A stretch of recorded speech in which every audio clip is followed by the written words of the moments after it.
मुंबईमध्ये पाणी प्रश्नावरून ठाकरे गट आक्रमक झालेला आहे। आजपासून शिवसेनेचा महानगरपालिका कार्यालयांवरती हंडा मोर्चा काढण्यात येणार आहे। मुंबईच्या काही भागामध्ये पाणी टंचाई आणि दूषित पाणी पुरवठा होतो आणि याचा निषेध यावेळेस करण्यात येणार आहे।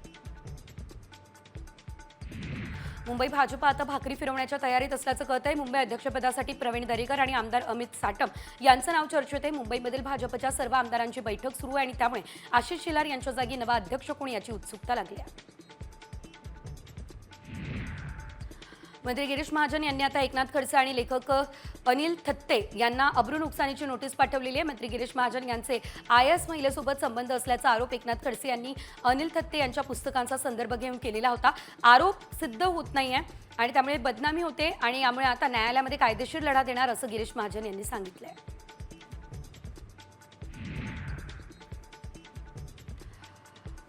ते इंग्लिश मीडियमचं सोन्याचा चमचा घेऊन जन्माला आलेलं पोट्ट आहे आणि त्याला जिल्हा परिषदेची शाळा काय कळते असं प्रत्युत्तर गुलाबराव पाटील यांनी रोहित पवार यांना दिली। गुलाबराव यांच्या वक्तव्यावरती रोहित पवार यांनी प्रतिक्रिया देत विद्यार्थी फुटले नाही तर ED CBI लावणार का असा टोला लगावला।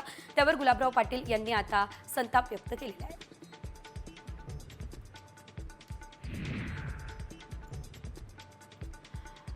रणजित कासलेच्या विरोधात आता बीडच्या शिवाजीनगर पोलीस ठाण्यामध्ये गुन्हा दाखल झालेला आहे। इंस्टाग्रामवर केलेल्या पोस्ट प्रकरणामध्ये अॅट्रॉसिटी ॲक्ट अंतर्गत गुन्हा दाखल करण्यात आलेला आहे। लातूर लोकसभा मतदारसंघातून निवडणूक लढवण्याचं भाष्य करत असताना आक्षेपार्ह वक्तव्य केलेलं होतं।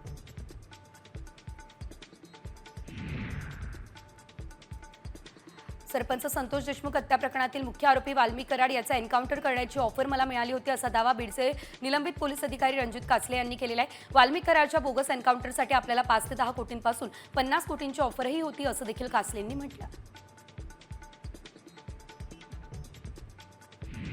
आरोपी वाल्मिक कराड याच्या एन्काउंटरच्या सुपारीबाबत खरं असू शकतं असं करुणा शर्मा यांनी म्हटलं। धनंजय मुंडे यांचे काळे कारनामे वाल्मिक कराडकडे, त्यामुळे आता 5 कोटी ही छोटी रक्कम आहे, हे लोक 100 कोटी सुद्धा देऊ शकतात असा गंभीर दावा करुणा शर्मा यांनी केला आहे।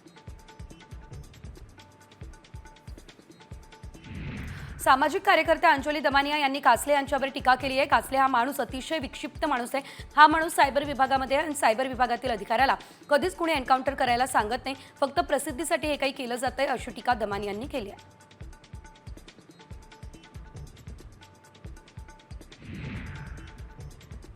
वाल्मिक कराडचा एन्काउंटर किंवा खून होऊ शकतो असं तृप्ती देसाई यांनी म्हटलं। रणजित कासले किती खरं बोलतायत आणि खोटं हे माहीत नाही, मात्र कराडच्या जवळचे लोक त्याला संपवण्यासाठी एन्काउंटर किंवा सुपारी देऊ शकतात असा देखील दावा देसाई यांनी केला आहे।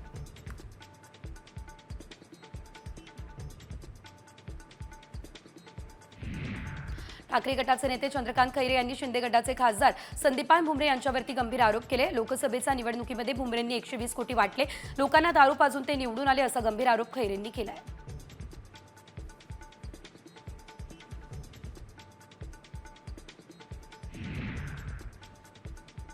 खासदार सुनील तटकरे आणि मंत्री भरत गोगावले 10 महिन्यांनंतर एकाच व्यासपीठावरती आले आहेत। तर माणगाव या ठिकाणी यादव गवळी समाजाच्या नूतन इमारतीच्या भूमिपूजन कार्यक्रमामध्ये दोन्ही नेते एकत्र आले।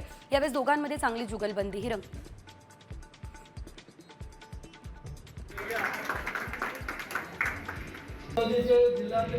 रायगडमधला महायुतीमधला वाद आता शिगेला पोहोचलाय। निवडणुकीमध्ये सुनील तटकरेंनी मदत केली नाही असा आरोप शिंदे गटाचे मंत्री भरत गोगावलेंनी केला। आधीच रायगडच्या पालकमंत्री पदावरून तटकरे आणि गोगावलेंमध्ये विस्तवही जात नाहीये, त्यात आता गोगावलेंनी तटकरेंचं नाव न घेता केलेल्या आरोपांनी हा वाद आणखी पेटलाय।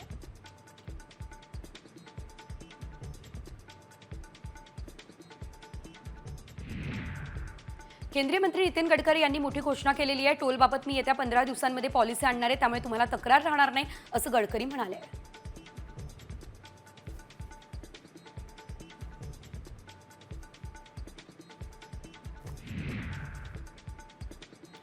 भाजपचे माजी आमदार राम सातपुते यांनी पुन्हा एकदा मोहिते पाटलांना चॅलेंज केलेलं आहे आणि आता तुम्ही कोणत्याही निवडणुकीच्या मैदानात या, तुम्हाला हिसका दाखवतो असं म्हणत राम सातपुतेंनी मोहिते पाटलांवरती निशाणा साधलाय।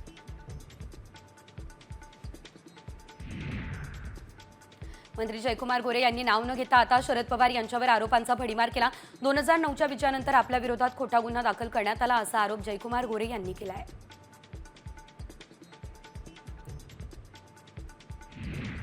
सांगलीच्या मिरजमध्ये काँग्रेसला खिंडार पडलेल्या अनेक आजी माजी सरपंचांसह शेकडो कार्यकर्त्यांनी काँग्रेसची साथ सोडली आणि या सर्व काँग्रेसच्या पदाधिकाऱ्यांनी जनसुराज्य शक्ती पक्षामध्ये प्रवेश केला। त्यामुळे मिरजमधील काँग्रेसची ताकद कमी झाली आहे।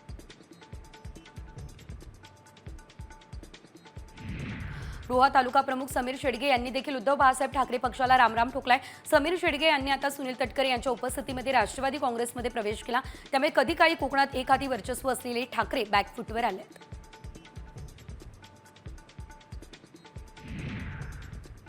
सोलापूर बाजार समितीच्या निवडणुकीसाठी भाजप आमदार सचिन कल्याण शेट्टींच्या नेतृत्वामध्ये भाजप काँग्रेस नेत्यांचं एकत्र पॅनल असणार आहे। काँग्रेसचे दिलीप माने, सुरेश असापुरे, बाळासाहेब शेळके यांनी कल्याण शेट्टींच्या पॅनलला पाठिंबा दिलाय। मात्र माजी सहकार मंत्री सुभाष देशमुख हे पुन्हा एकदा स्वतंत्र लढण्याची शक्यता आहे।